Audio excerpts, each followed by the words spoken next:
My half-sister tried to steal my lottery winnings, but my dead grandfathers will had other plans. I'm using a throwaway account for obvious reasons, and I need to get this off my chest and hear some impartial advice. This is a long one, so buckle up. I, 32, female, grew up in a household that was, let's just say, complicated. My mother, Clara, had me when she was quite young, and my biological father was never in the picture. When I was 5, she met and married Robert, who had a daughter, Bethany, 33, female, from a previous marriage. Bethany lived with her biological mother for most of the year, but spent summers and holidays with us. From the very beginning, there was a clear distinction. Clara was, for all intents and purposes, a doting mother to me. She was supportive, kind, and always put my needs first. Robert, on the other hand, treated Bethany like a fragile princess. Every whim, every desire, every complaint Bethany had was met with immediate attention and often extravagant solutions. I, on the other hand, was expected to be independent, resourceful, and never a burden. It wasn't overt neglect, not in the sense of being physically or emotionally deprived, but the favoritism was palpable. If Bethany wanted a new toy, she got it. If I wanted a new toy, I had to earn it through chores or saving my allowance. If Bethany got a bad grade, Robert would storm over to her mother's house and demand the teacher be reprimanded. If I got a bad grade, I was told to study harder. Clara tried to balance it, but Robert always overrode her. As we got older, the dynamic intensified. Bethany was given a new car for her 16th birthday, a convertible. I got a used sedan that I had to contribute to paying for. Bethany's college tuition was paid in full by Robert. I received a small contribution from Clara and had to take out significant student loans. Bethany's career path was always lauded, even when she bounced from job to job, never truly settling.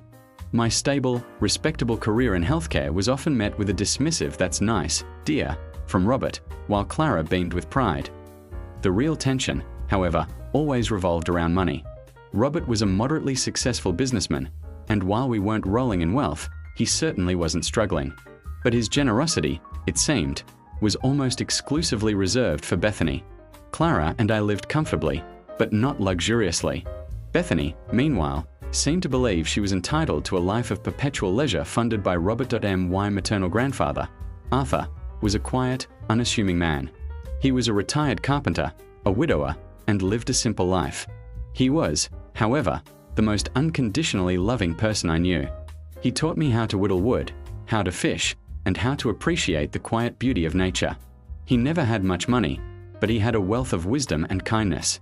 He always treated me like his cherished granddaughter, and even though Bethany was technically his step-granddaughter, he always treated her with politeness but a certain distance.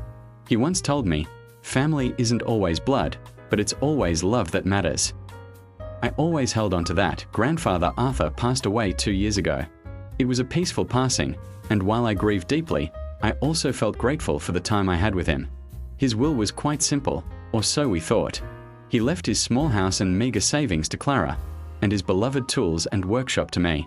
There was a small clause, almost an afterthought, that stipulated any future lottery winnings he might have, should he have purchased a ticket before his passing, were to be divided. Half to Clara, and half to me. We all chuckled at that. Grandfather Arthur hadn't bought a lottery ticket in years, as far as we knew. He always said it was a fool's errand. Fast forward to 6 months ago.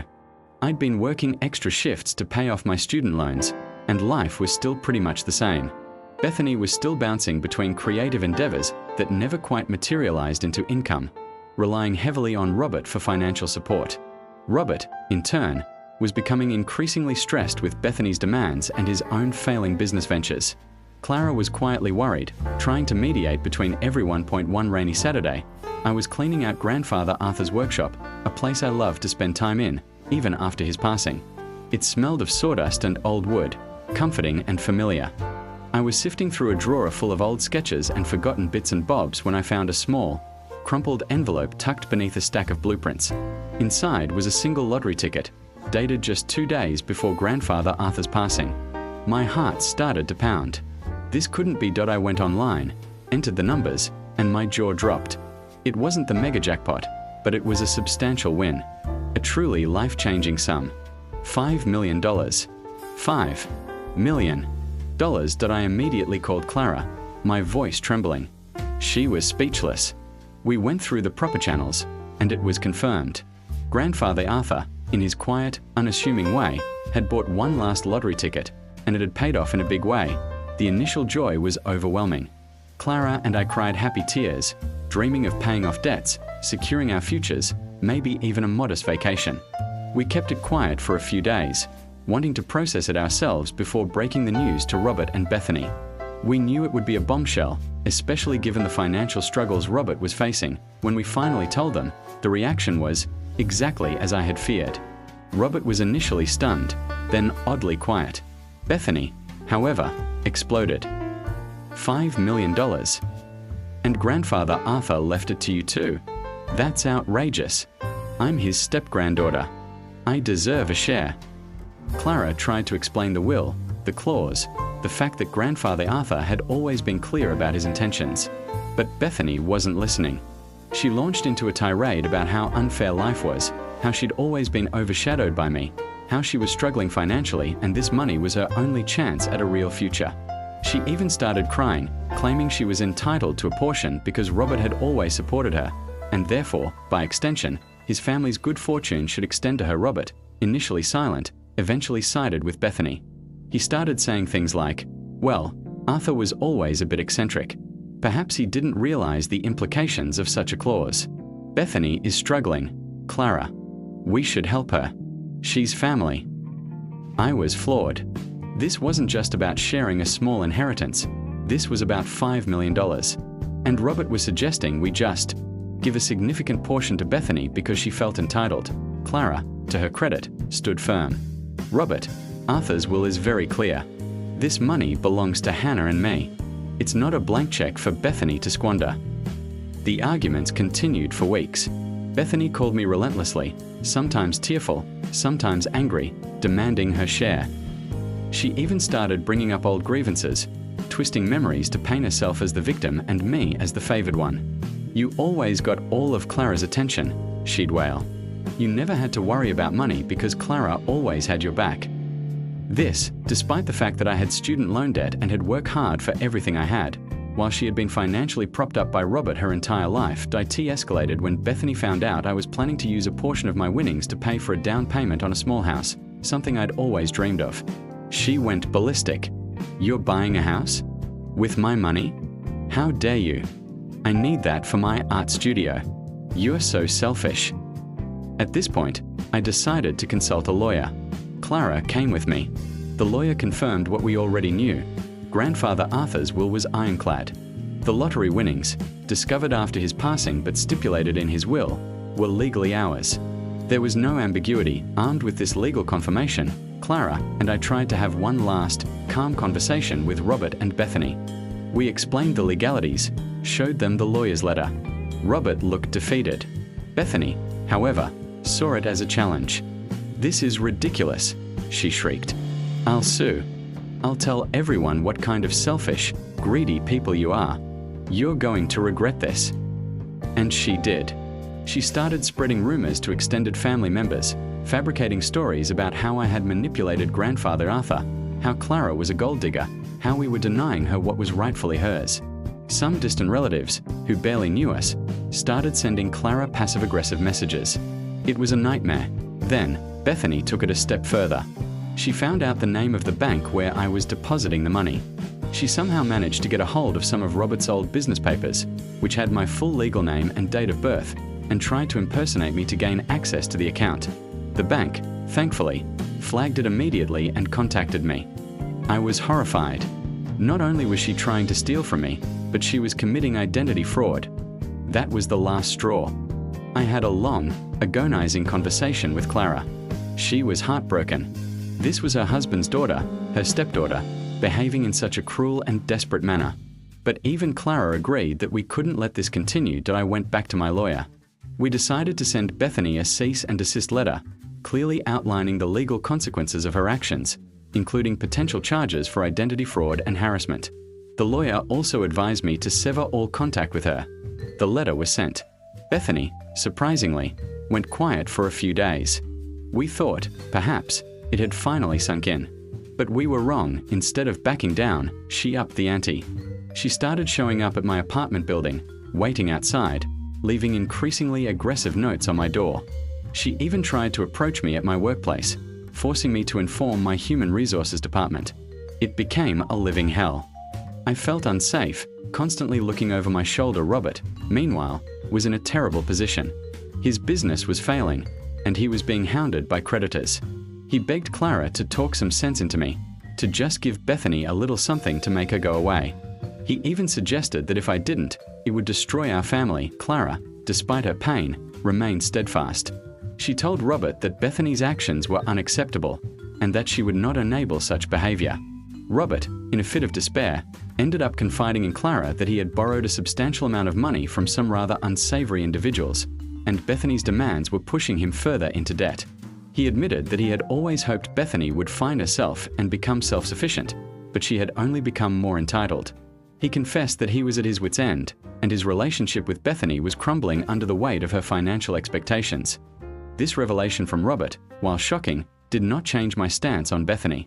If anything, it solidified my belief that enabling her further would only perpetuate her destructive behavior. It wasn't my responsibility to bail out Robert's bad business decisions or Bethany's inability to manage her life. Then came the final, dramatic act. Bethany, in a desperate attempt to gain sympathy and, I suspect, more leverage, went to the local newspaper.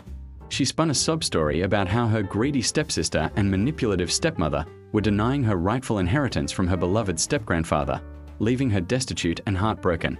She even included a tearful photo of herself. The article was published.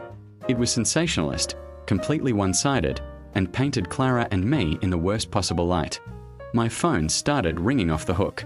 Friends, acquaintances, even colleagues, asking if the story was true. I was mortified. Clara was devastated. She'd always been a private person, and to have her name dragged through the mud like this was incredibly painful for her. Robert, ironically, was furious at Bethany for going to the press, as it further exposed his own financial woes, and the escalating family drama. My lawyer, however, saw it as an opportunity.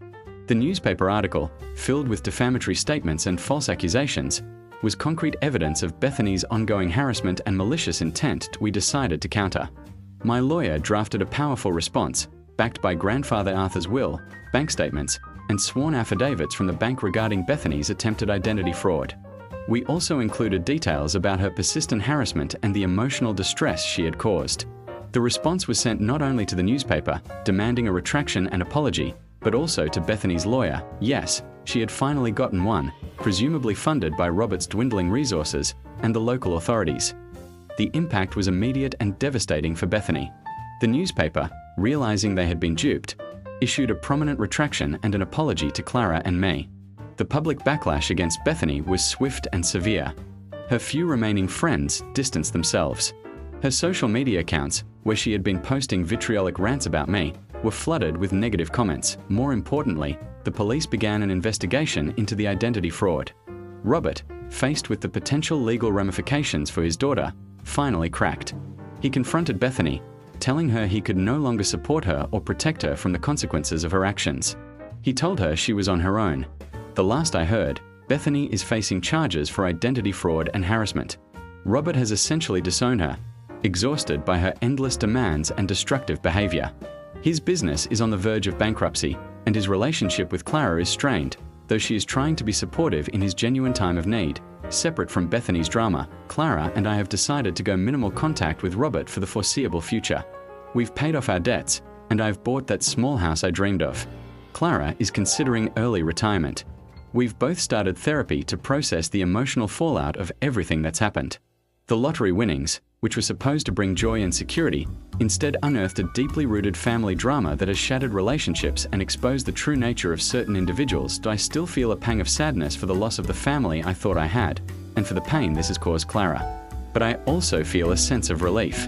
The constant pressure, the manipulation, the favoritism, it's all gone. Grandfather Arthur, in his quiet wisdom, not only secured our future but also, inadvertently, forced a necessary reckoning within our family. I guess I'm looking for affirmation that I did the right thing. Was I too harsh? Should I have given Bethany some money just to make her go away, even though it wasn't legally hers? Or was standing my ground, even at the cost of family, the only way to truly protect myself and Clara? I feel like I'm still reeling from it all. and any perspective would be appreciated.